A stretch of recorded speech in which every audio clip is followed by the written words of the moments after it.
Hi there and welcome to the ladies room. Happy February. Woo! Super excited for February because that means spring's coming and I am very ready for spring. February is also the month for lovers. We have Valentine's Day, the big love day coming up on the 14th. So I thought this month would be a great month to focus on getting your mojo back in your current relationship.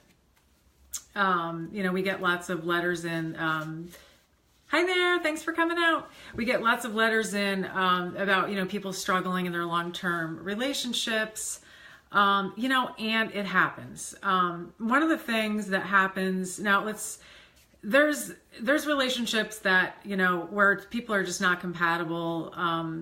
The connection isn't happening. There's also couples that just really aren't well matched and maybe shouldn't have gotten together, and that's for each person to sort out for themselves. But once you find the right relationship and a healthy relationship, even you're well matched, you're really compatible, you really love each other, there's something that happens, and it's called the honeymoon is over. And what does that really mean? Well, it means that what happens is when especially when you live with someone and you have, sort of repeated experiences and routines, you start to adapt to each other. And in that, there's sort of the familiarization happens, the domestication happens, and short of those, giant happiness boosters, like buying a house together, getting married, having children, getting a puppy. What else do I have on my list here? All those things, those big excitement boosters. Once those things have happened, you're going to settle back down to like a baseline of happiness that leaves a little bit to be desired in the excitement department. So beyond that, you can sort of arrange for other positive experiences like a regular date night, vacations, etc., which unfortunately, after repetition, can start to also lose their appeal and excitement. So what happens? Things become predictable. It's sort of like, it takes more to keep the excitement going. And, sometimes that can be a little bit discouraging. But before you go throwing out the baby with the bathwater and wanting to trade in your partner for a newer model, I wanted to give you a couple of sure ways that you can really inject some excitement and happiness into your relationship right now, exactly the way it is, without doing too much. Hang on, the dog is scratching at the door, and I'm going to just let him in. What can I say? When you have dogs, you just can't hide anywhere. I thought I was going to shut myself in here. There he goes up on the bed. He's cute anyway. Okay, so a couple of really good ways to infuse your relationship right now with excitement. And that is, so let's say you got a date planned, you're going to go out, or even if you know that maybe you're going to have a little bit of time alone, maybe the kids are gone and you get regular time alone in the evening. Maybe it's, just by chance you'll get a little bit time here and there.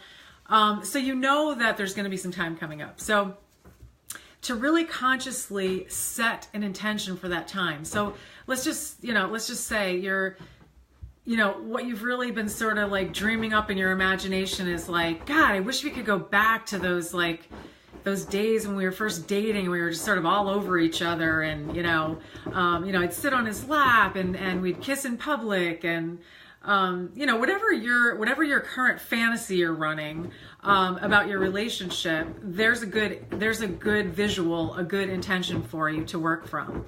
So, all right, so now let's go to that. Let's go to, all right, I want to be the couple that's all over each other. I want to be, smooching and laughing. And so, okay, good. So here's what you're going to do. You're going to be that person. You're going to be that person that creates that experience, whether you feel like it or not. You know, you might be tired. You might not really be in the mood to have one-on-one time or go on that date, or but this is a little creative project here. So you're going to assume the character of the person who is in the scenario of exciting relationship that you want, and you're going to be that person.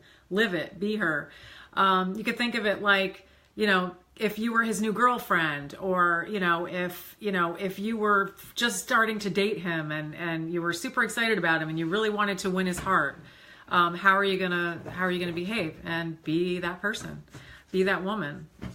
So there's idea number one. Idea number two. Validate your partner's best self. So in your time with your partner, you're going to treat him like the best person that you know him to be. Another way to approach this that's been really helpful for me is treat him as if he were like like an honored guest. What would you do if you were an honored guest in your home? Someone that you were, going out with and really wanting to show them, the most wonderful time in this restaurant, or in this, cafe, or, even just sitting in your own living room. So remembering that, I feel that I think we're all this way, that, when our strengths are affirmed and we're being treated like our best self, we're going to really want to bring more of that forward. Because I think one of the things that happens when thanks for coming out, guys.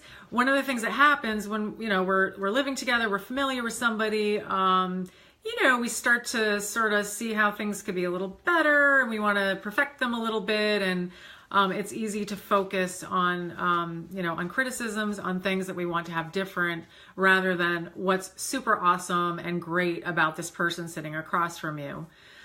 So there you have it. There are a couple of practices that you can start using right away that should really infuse a lot of energy into your relationship. Remember, we are the creative force in the relationship. So whatever it is that we want it to be, there's ways to make it that way. And one of them is to, be that person in the vision of the exciting, romantic, affectionate, humorous relationship. So hopefully that's a good assignment for this week. Let me know how it's going for you. And I hope let's see, we've got, not this weekend, but the following weekend, I think is the weekend before Valentine's Day. So be sure to get on your Valentine's Day plans. I know Richard and I told him the weekend before Valentine's Day is going to be our getaway. So he hasn't told me what we're doing yet, but I'm kind of excited for that. So, all right, thanks for coming out, and have a great one, and enjoy getting the mojo back in your relationship. Take care. Bye.